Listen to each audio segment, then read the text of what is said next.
And you know, these are all situation specific, because I wouldn't want to leave a principal or a director like walking that tightrope or, you know, off that plank. At what point as a superintendent do you step in and do you take over? I think it depends on the situation. And I think the school level leader has got to trust the superintendent enough to know that they're not going to let that happen, or they're going to do their best to try not to allow that to happen, because it's going to be very difficult if that gets out there in the district that, you know, your athletic director came and talked about a new lacrosse program and was crucified by the audience, and the superintendent just sat back and watched it happen. I think you're going to have a hard time getting people to come to your meetings and give any type of presentation that matters. In the same respect, sometimes you have administrators in the audience. I don't know if this has ever happened to any of you. They ask them the right question. And as a school level, you know, the principals, they look at me like, can we answer this? And you know, you want them to be seen as the authority, but this is a board meeting, and most of the time it's in public. And if there were more school level people here, like Mel's here somewhere, I would suggest that you talk about it with your superintendent before it happens. What exactly does the superintendent expect you to do? Because and I also talk to the board members about not doing that. But sometimes they listen and sometimes they don't. And if they don't, you know, you're talking about an elective, bringing a photography program to your school. And the board's coming back and forth, and then they turn to the principal and say, well, what do you think about photography? I would recommend that you refrain from giving an opinion publicly, because let's say that the principal says, I think photography would be a great idea. And the superintendent doesn't have it in the budget. And not only doesn't have it in the budget, but if you were here for Cat Fletcher's, doesn't have the money hidden anywhere in the budget to do it. So now the principal said publicly they want it. The board has asked them, so now they want to support, or many of them, hopefully a majority of them, want to support it. But it's out there now, and you can't put the toothpaste back in.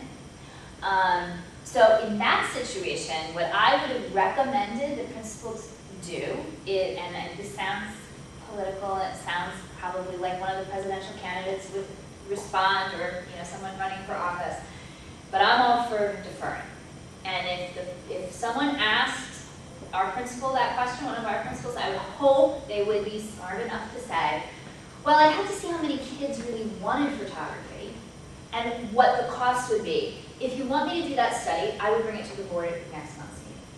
And then, it's not that the principal isn't answering the question or isn't trying, or I guess it doesn't happen, but is trying to be elusive, but they're saying, really, I don't have all the facts that I would need. And then the superintendent and the principal can sit down and talk about it. Maybe you do survey the incoming 6th grade to see how many people would be interested, and you really get your facts straight.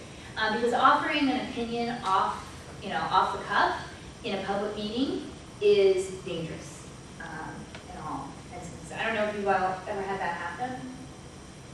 I've been in districts where they don't even want the principals at the meetings. Just be here if you have to. Because the board has had a history of really putting people on the spot. So my tip there is avoid all opinions. I saw a really nasty one time when I was flipping through channels when I lived in a different town, and we could get the board meetings on television. And a person from the audience asked a question about time that the marching band was allowed on the football field to practice their halftime routine. And it was obvious that the person who was asking the question was a band parent and believed it was very important that they have equal time on the football field to practice, because equal to the football field.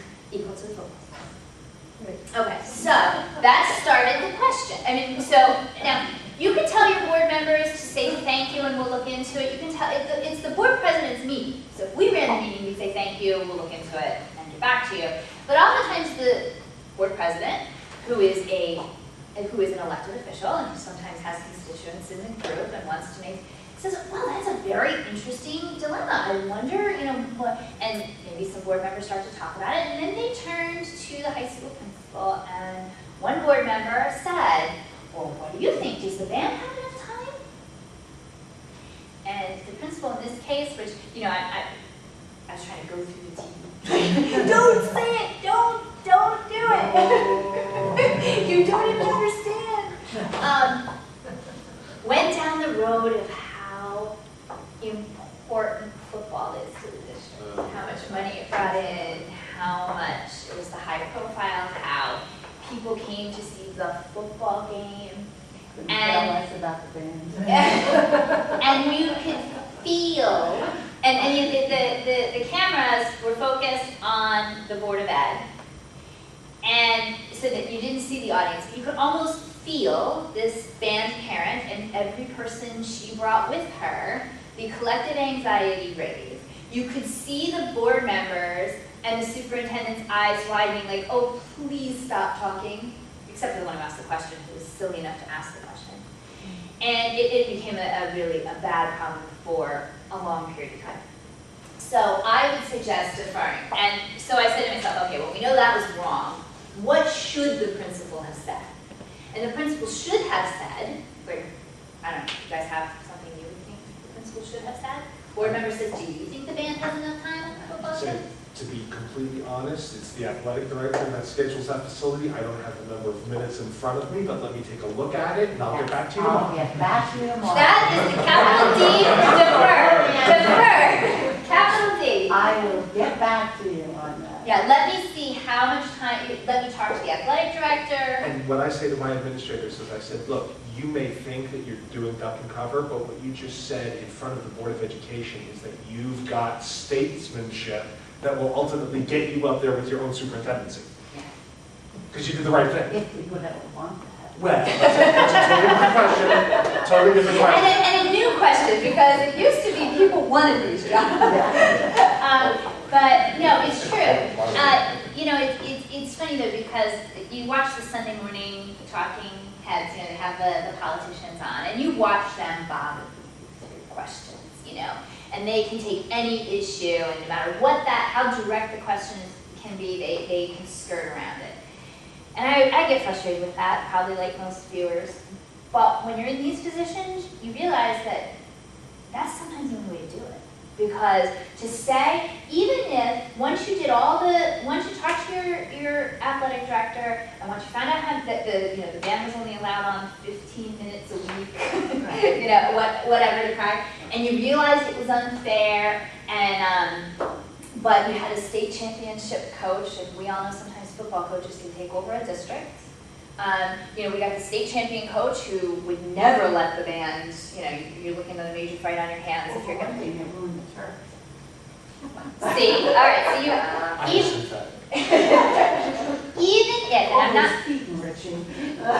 yeah, they put spikes on aerator. Okay, but even if you know where the question is going to lead, or you have a specific opinion on it, I think the better answer, especially when this is a group of parents. Now, I'm just guessing here. This is all conjecture. They came to this one board meeting over this one issue, and even if they get the answer, even if they get an answer they don't like, the chances of them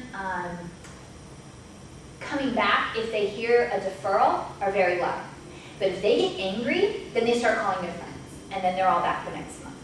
And if they get another answer they don't like, it's back the next month. So I don't know about in your districts, but we have trouble getting a large group to come to any of our board meetings.